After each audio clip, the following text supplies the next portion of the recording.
Philadelphia Union, San Jose DC, Los Angeles Galaxy, Pitch Pass, Colorado Rapids, Vancouver Whitecaps, Seattle Sounders, Montreal Impact, Plus USA, New York Red Bulls. Pitch Pass, your all-access credential to the people that matter in MLS. Here's your host, Greg Roach. Hello, welcome to the pod. We appreciate you downloading it, and we thank you for doing that. We're knee-deep in MLS playoffs, so the home and homes have begun. So let's get right into that. Pitchpass.com, you know where to go for all that. Exactly. So we will talk to Joshua Myers. He is of the Seattle Times, and he is covering Seattle Sounders as they get ready for their second leg in Portland on Thursday against Portland Timbers. They go into the fixture or the tie down 2-1. So we'll get an injury update on all the Sounders injuries. Anything we need to know about Sounders, we'll get it from Josh later on in the show. But first, we go to another fixture or tie that is also 2-1 heading to the second leg. This will be New England versus Sporting Kansas City. New England takes that advantage to Sporting Park on Wednesday. So let's talk to New England Revolution defender AJ Soares right now on Pitch Pass. AJ, how are you? Good, how are you? I feel you just, like I heard you just landed. Literally, you're just on the ground in Kansas City. Yeah, that's right. And so what do you, here's my thing. When I think about you guys, did you guys fly commercially this time? Yeah, we did. How do you kind of stay focused on the big job at hand, which for you guys is tomorrow, when you're going through the usual, what we all go through when we travel through a commercial flight? I mean, we're used to flying commercials, so it's nothing different for us. You know, I don't think there's anything that is distracting or anything about it. You know, it's just what we're used to doing, and you know, it's just another travel day and another game tomorrow, and you know, that's all it is. But these home and homes aren't things that you are used to, especially after the playoff drought, which you guys have ended. How do you prepare differently, knowing that you've got an opponent back to back, which you guys just did with Columbus, correct? Yeah, we did. I mean, you don't really prepare differently. You know, each game is independent. Each game is going to line up differently. You know, there's going to be a few different players on the field. It's going to play out differently. You know, you're in a different stadium. So, you know, we played the game last week, and, you know, this week we've been preparing for a game, and nothing's changed in terms of knowing that it's the same opponent. You know, obviously we're familiar with them, you know, especially because we did just play them a week ago. But, you know, we just, like I said, you know, we're staying on our normal routine. We're preparing for games the same way. We're, you know, traveling the same way, and we're just moving forward. I always kind of am fascinated by that because I think, okay, you guys have a game plan for an opponent. You execute that game plan. You got the result you needed in New England at Foxborough with a 2-1 result. Is there a tendency, and maybe it doesn't even happen with you, maybe it happens with Jay Heaps and the coaching staff, where you go, okay, well, that game plan worked, they're going to adjust, and now we need to adjust the game plan, or do we just go, okay, that worked, let's see if it'll work again? No, I mean, I think you learn and you try to improve from the first game, but, you know, you got to focus on yourself. You know, you want to learn about your opponent, you want to watch film on them, of course, learn their tendencies, understand the little details they're going to do, but at the end of the day, we need to go out and we need to play our game, and we need to execute, you know, the way that we play if we want to win the game. So, you know, to focus too much on them and try to, you know, counter adjust back at what they might be doing, it's getting too specific. You know, we need to focus on ourselves, play our best game plan, and if we do that, we win. You know, we beat teams when we play our best. It'll be interesting because, you know, a lot of times when you need a draw or a win, or as it stands now, you guys would go through. Teams tend to bunker down. I guess it really wouldn't matter. You wouldn't play differently as a defender. Maybe the midfield and the forwards play differently. But is that an interesting dynamic as you go into a match, knowing that you kind of already have the result that you need?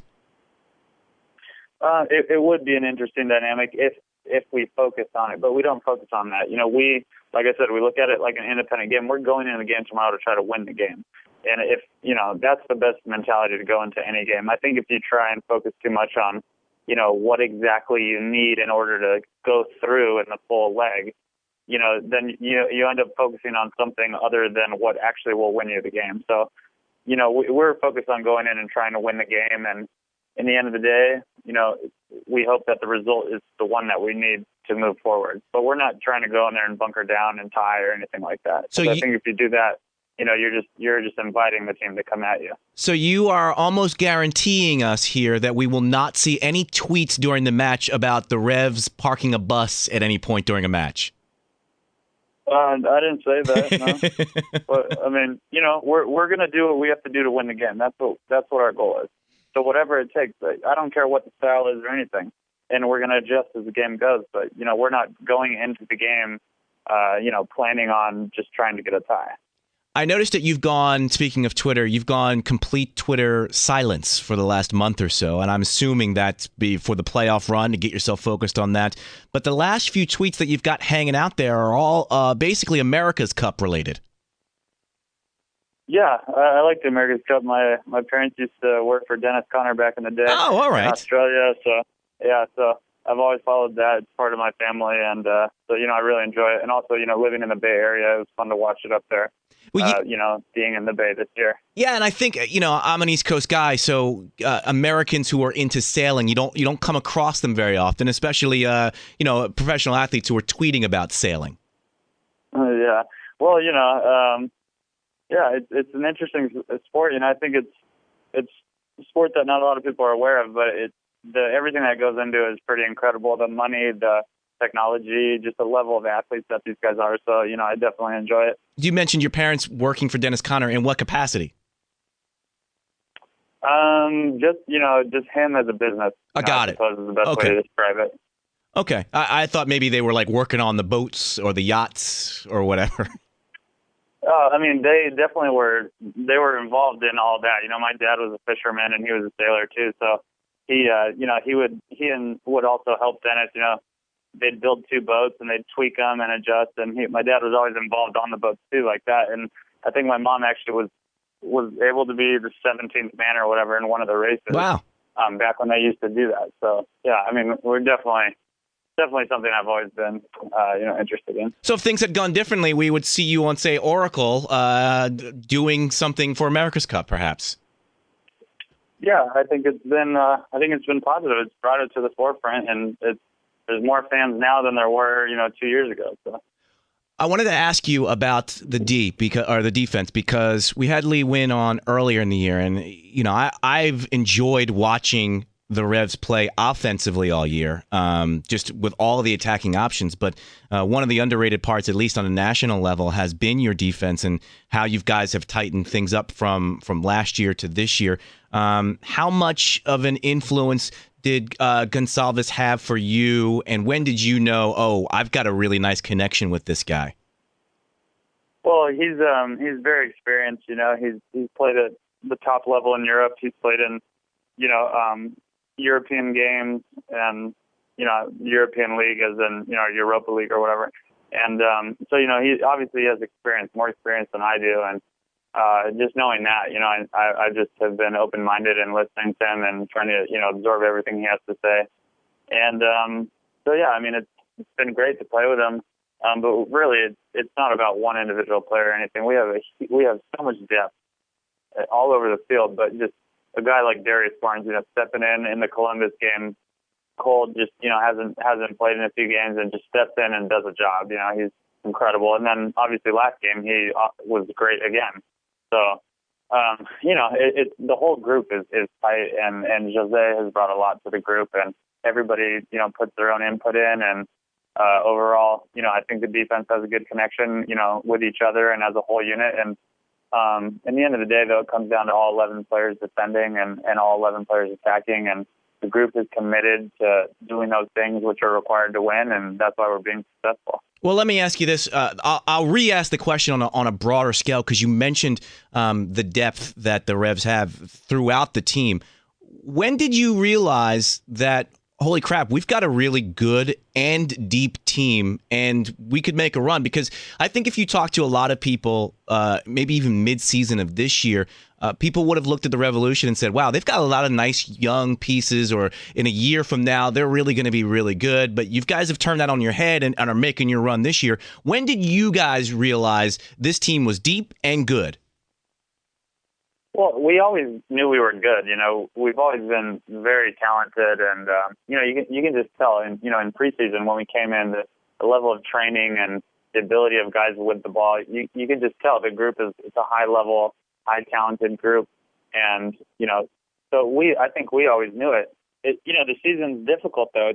It's a couple of results here and there that either go your way or don't. That can make the difference. There was teams that missed out on the playoffs that had a lot of points, and there was there was a lot of people battling this year for the spots. So I don't think you ever know. Oh yeah, hey, we're good. We're going to qualify for the playoffs. But we were confident all year. Starting in preseason, but then towards the end of the season, it's a grind, and you're so focused on each week that you don't really even see the full picture. And in the end of the day, we finished third, and we looked up and we said, all right, we have a game next week. Let's start preparing. It wasn't. I don't think there was ever a big realization. It kind of just we were very focused. We worked our butts off each week to get prepared for the game that was right in front of us. And like I said, after all the games were done in the regular season, we looked up and we saw where we were, and we've moved forward. I wanted to ask you a serious question about the Miami Dolphins situation. You're the first professional athlete that I'm talking to since that story broke. So I don't want you to think that it has anything to do with you or the Revolution locker room. But I am curious, what as a professional athlete, as a guy who spends a lot of time in professional locker rooms, what were your thoughts when that story broke, and what are your feelings maybe after the fact, thinking to yourself, okay, what's the difference between some lighthearted or good fun hazing of rookies and bullying? I mean, for one, I don't know enough about the situation. I don't know the Miami Dolphins organization. I don't know the individuals. So, don't take anything, I couldn't give a good opinion on the whole situation. In the end of the day, though, I think you need to treat people nice. You can't, I don't stand for racism, sexism, anything, So, I hope that none of that goes on in any of the locker rooms in our league, and it certainly doesn't go on, on in our locker room. But it's something that they'll deal with, and hopefully something that sports in general can learn from. All right, well, then let me ask you this, and speaking specifically about a Revolution locker room, that kind of attitude or alleged attitude wouldn't be tolerated, and if it would be, if it were to occur, the thing that we're hearing a lot is a veteran influence, somebody to come in and kind of put a hammer down and say, that kind of attitude won't be dealt with. You guys have that in your locker room, correct? Yeah, I mean, we have a tight knit group, that it wouldn't happen in the first place in the Revolution locker room. But I think any person is going to stand up for somebody who's being bullied, whether it's in pro sports or not. I think that's the right thing to do. Yeah. So, in our locker room, I'm sure people would stand up for somebody. And but like I said, I don't know anything about the situation, so you can't really take anything, my opinion about the situation, with any real anything behind it. Well, let me ask you this. This may be something that you do know about. When I look up things on AJ Soares, obviously you go to Wikipedia, Mm-hmm. you kind of take all that with a grain of salt. But on the MLS site, where it lists your history, and then under your personal stuff, one of the little tidbits is launchedajsoares.com. So I'm thinking to myself, oh, he's got a website. Let's see what's on there, if there's anything fun. That is the most strangest website I've ever seen, AJ. So is that ajsoares.com? Is that you? And what is it? I don't. I like at one time I had, like in college, I owned the ajsoares.com, but I don't have the website. I've never been on it. I have never made it. And at some point, I stopped owning it. So I'm sure somebody else has taken it from now. So it's not. That has nothing to do with me. I have no idea what it is or what you're talking about, really. So. No, there's nothing profane. It's actually in a different language, so I couldn't even understand what it was. And I'm thinking to myself, AJ's got some undercover thing going on. He's playing some sort of game, and I like that. So literally, you don't have anything to do with ajsoares.com. No, I don't. Well, how'd you let that go? That's your name. I don't think I'm big time enough to have my own website. So. Well, you know what? You guys make a strong MLS Cup push. Maybe you will need to get that name back at some point. What do you think? Yeah, I don't know. Well, good luck to you guys tomorrow. You guys are in Kansas City against Sporting Kansas City. Thank you, AJ Soares. We appreciate you taking some time. Thanks for having me. Put him in a tough spot with the Richie Incognito, Jonathan Martin situation. But, you got a professional athlete. You got to ask that question. And I thank AJ for his candor with the answer.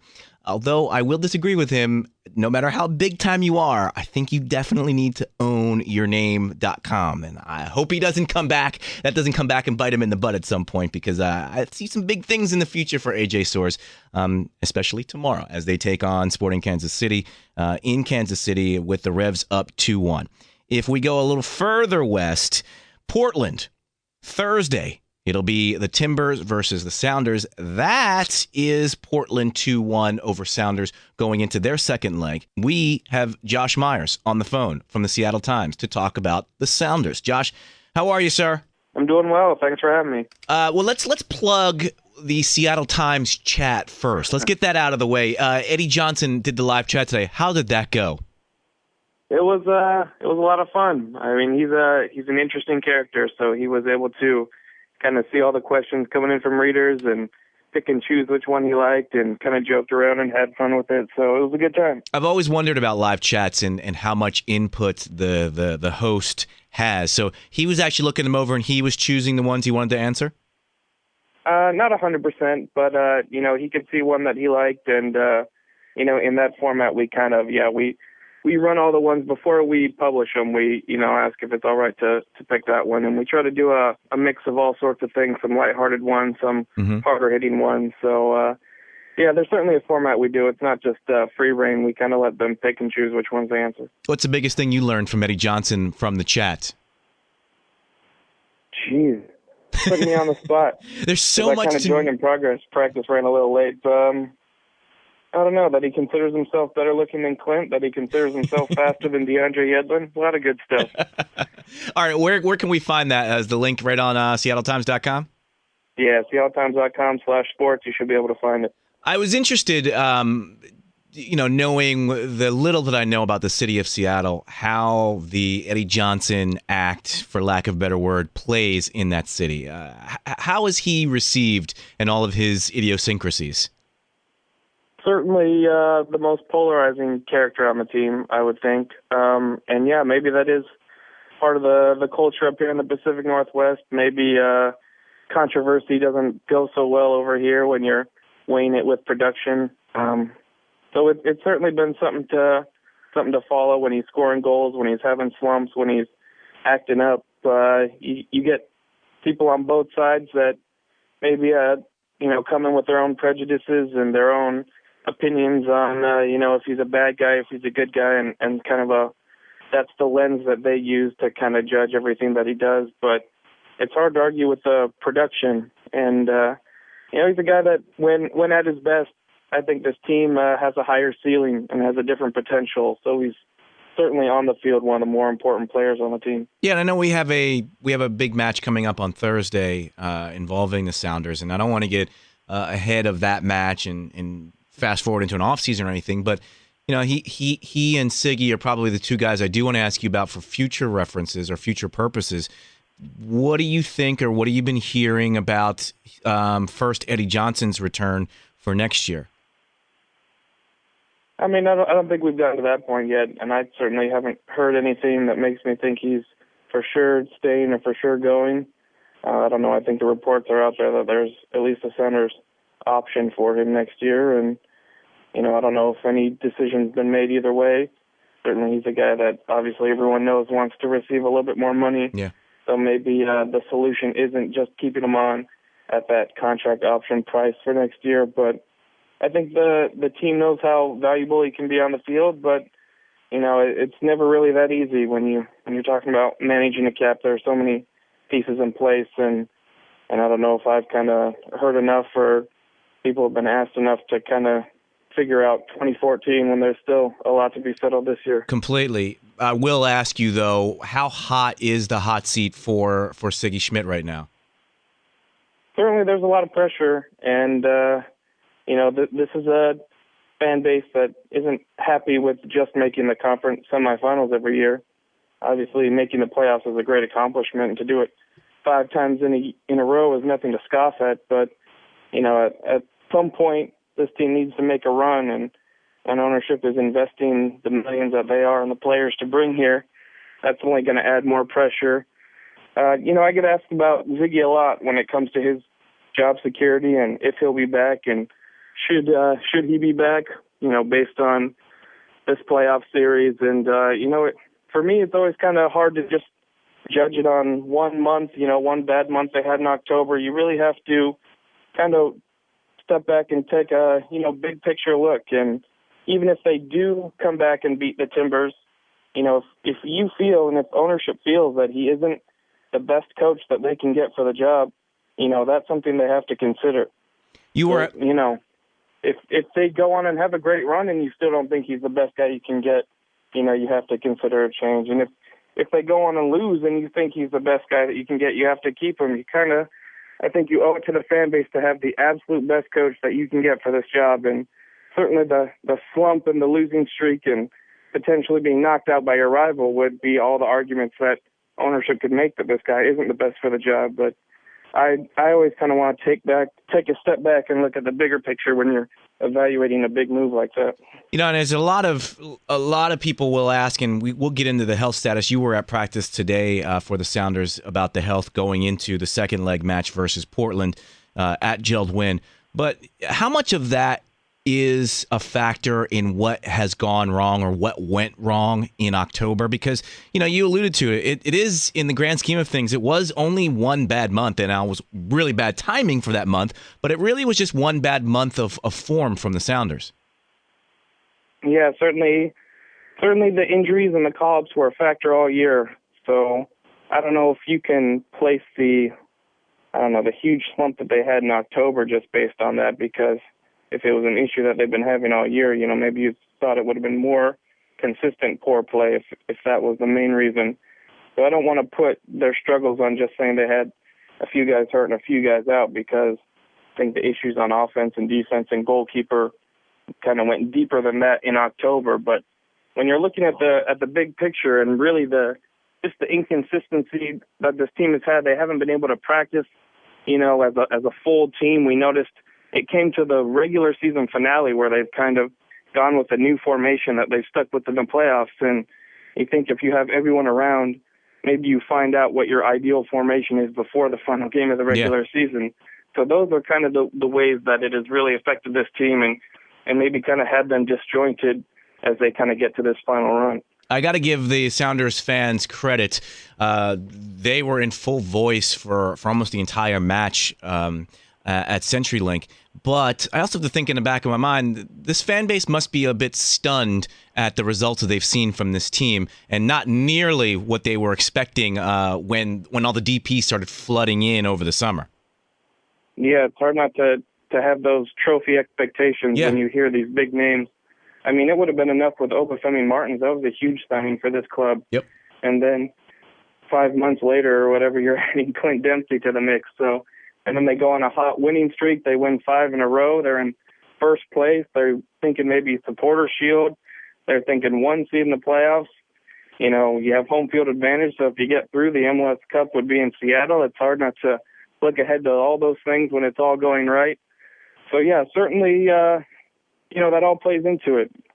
The big criticism was, did they spend enough and did they have the big stars to lead them to a championship? So when you think you finally get those stars, you want to make that leap. So certainly there is some impatience. I think there is a segment of the fan base that sees kind of the improvement that they've made and some consistency that they've been able to develop over the last week to maybe give them a little bit of confidence going into Thursday. But, you could only have 90 minutes left in your season as well.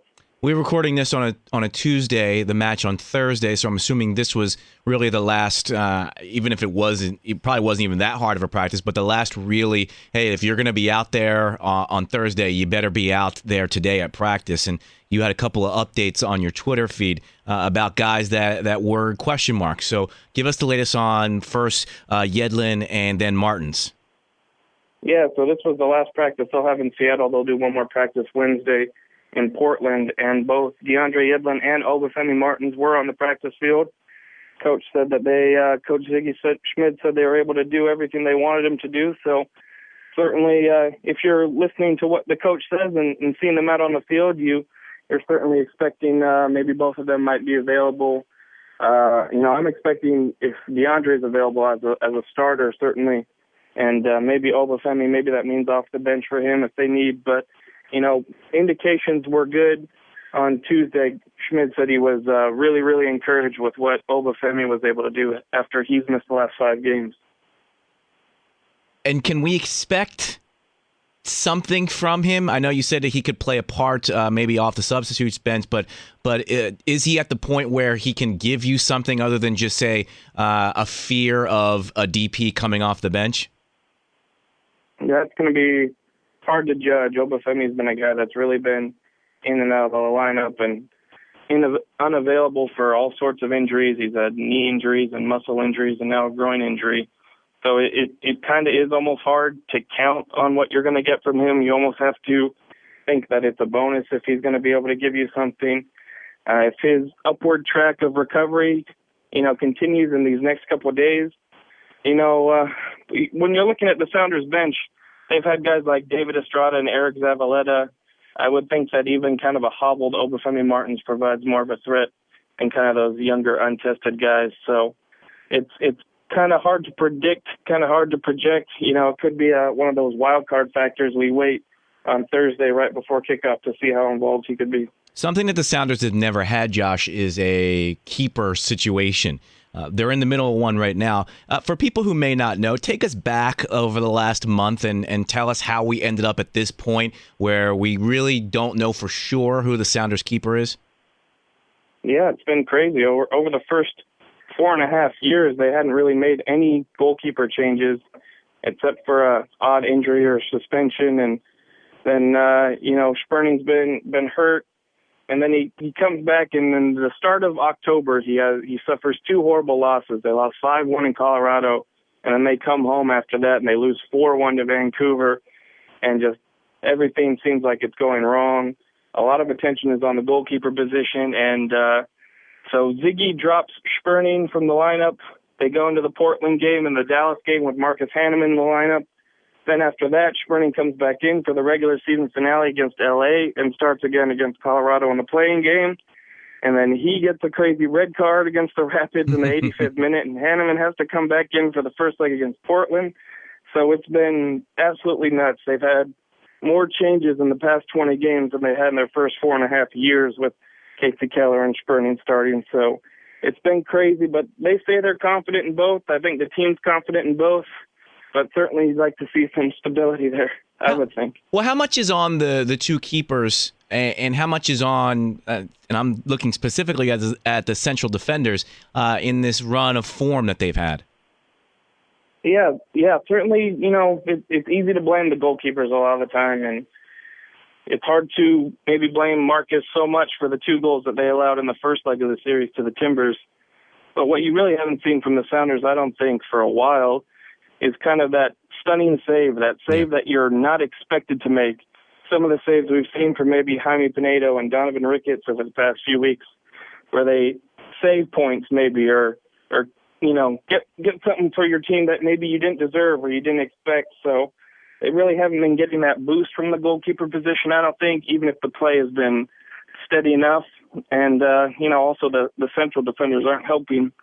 You look at Jimmy Traore and John Candy Hurtado, both kind of misplay the Timbers' first goal, and Traore takes the blame a lot for the Nagby goal. So, yeah, it's been collective, but I certainly think they could have been getting more from the goalkeeper position, too. I'm not going to put you on the spot. It's just we know it's a big game. It's Thursday at Geld Wynn, Seattle versus Portland Timbers. Josh Myers, thank you so much for joining us. We appreciate you setting that whole match up for us. Thanks a lot for having me. Pitch Pass. This is your voice.